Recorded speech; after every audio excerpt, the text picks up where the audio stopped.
Hey y'all, how y'all doing? Oh my goodness, it's so good to see all y'all. How's it going? Oh man, I'm just so excited. What if I talk like that? You guys are nervous that was gonna happen. Would you kill me? You would, right? That'd be good. No, that'd be a good thing. I was just on a plane ride, and there's a girl next to me. She was really nervous because there's a lot of turbulence. And at one point she asked me if I'd hold her hand. And I did, not because I'm a good person or I wanted to help her, but that's because of how I get off, you know what I mean? Like hand holding, right? So, I'm like holding her hand, you know, being a good guy, really awesome, really good dude. And I noticed she's still nervous. She's still, so I realized like I have to say something to let her calm down. So finally I think of this thing that my mom used to say to me, which was, let go, let God. Which means, just put all your troubles into God's hands and everything will be fine.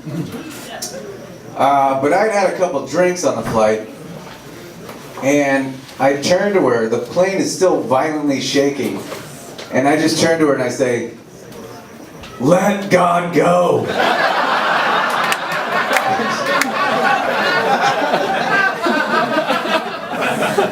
Kind of went the other way.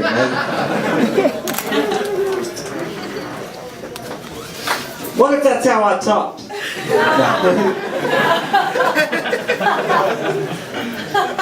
Kidnapping is getting difficult, am I right? Huh? Trying to lure a child in your van with some sweet, sweet candy?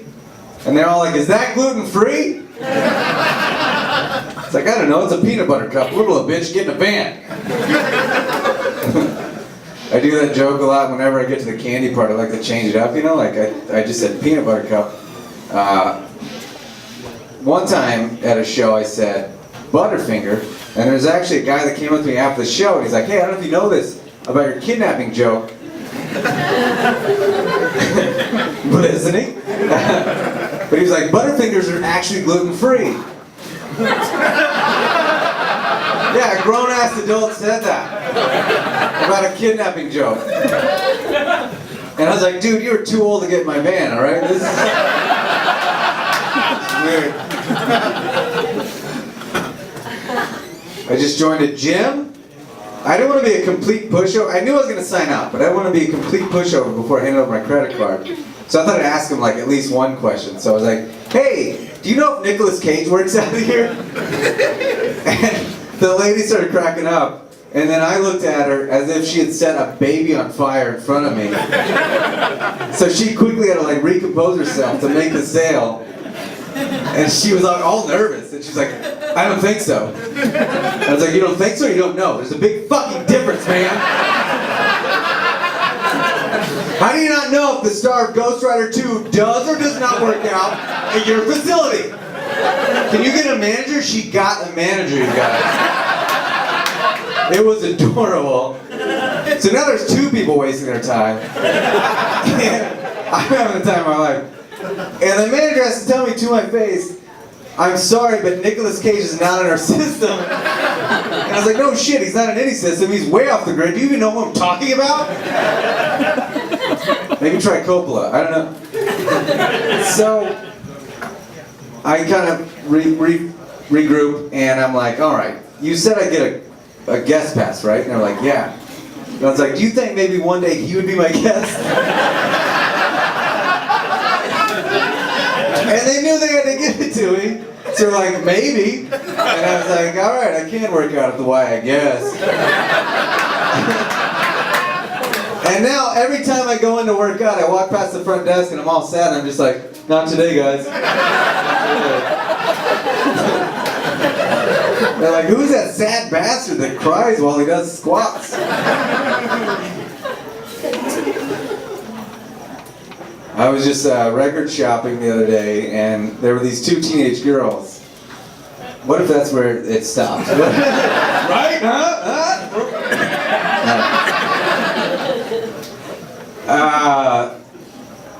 like one of the girls like picked up this Barry Manilow record, and she turned to the other girl, and she's like, Barry Manilow, my mom loves her. And the other girl said, cool. And then the first girl said, I'm joking, Megan, my mom is dead.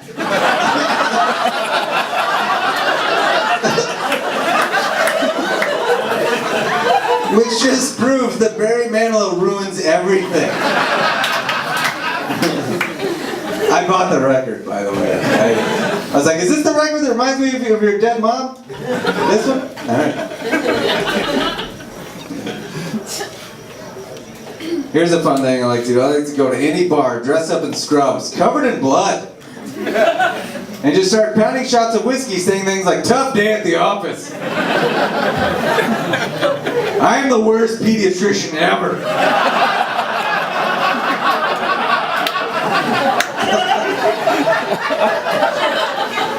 Then I just hand out business cards.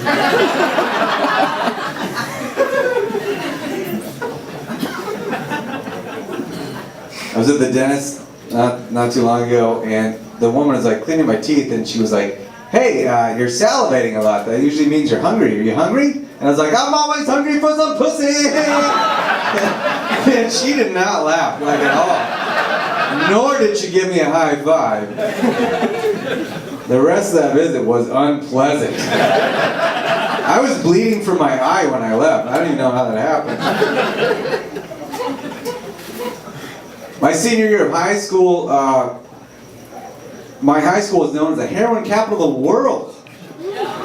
All right. Nope, that's not a good thing to get behind.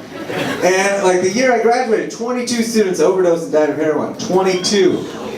The really sad part, we didn't even have a good jazz scene, you guys. Sharp crowd. I like that. In the 80s, Sigourney Weaver was a big love interest in a lot of movies. Yeah, that was the whole joke. I'm sorry for the rest of you guys. That was it. You guys, that was awesome. I remember watching Ghostbusters as a child with my mom, and I was like, hey Mom, when is Bill Murray going to talk to a pretty lady? They got a Ghostbuster face? She's the ugliest monster in this whole film. A lot of groans, I don't get that. Not once have I ever heard some conversation on the street like, you know who's really like hot? Like super, super hot? Sigourney Weaver. This next joke goes out to anyone. Have you guys ever heard anyone on Facebook saying something stupid? You guys ever seen anything dumb on Facebook? Ever? Make some noise? Anyone? Particularly a family member. Alright. This is for you guys. I have a cousin that wrote like this really dumb thing, and my mom fired back, which is a mistake because old people shouldn't be on Facebook. And it started like this civil war between my family. Like people aren't my mom called me crying after he fired. But it's bad, and it's all because of Facebook. And a little background on my cousin: he worked for Enron. His favorite movie is Jack and Jill, starring Adam Sandler. Favorite athlete, Jose Canseco. Favorite band, Smash Mouth. You get it. A little more background. Do you guys know what Sprouts is? The grocery store? If you're not familiar, it's like this little hippie, farmer's market type grocery store. Like that's where Gandhi would shop if he were alive and not fasting all the time. So this is what he said. Was at the Home and Garden show today and spoke with a vendor selling marinades. Really cool guy. He told me their product was available at Sprouts store, so I told him we no longer shop there due to their restrictions on the license carrying of firearms. Do you guys get why this is ridiculous? He is upset because he can't bring a gun into a grocery store for hippies. So my mom wrote back, I hope you don't make it a habit of walking into stores with guns. I think that would set a bad example for your toddler children. I think that's an okay thing to say. I have no problem with that. I think that's a good thing for my mother to say. And then everyone on his friend list piled onto my mom, which is a gross, weird thing for me to say out loud. And then she was very upset, called me crying. So I felt like I had to stand up for my mom, right? So I want to read you guys some of my favorite of my 8,000 responses. I'm just going to read a few. My mom's name is Melissa. So here we go. First one. I'm sorry, Melissa, but you have to carry a gun when you walk into a Sprouts. Farmers markets are dangerous stuff. You never know when some hippie or the one guy with the gun at the Sprouts is gonna go on a shooting spree. Why do you need a gun at a Sprouts? The name alone makes me want to cuddle a puppy. Everybody get on the ground, we're here for the kale. Something that will never be said, ever.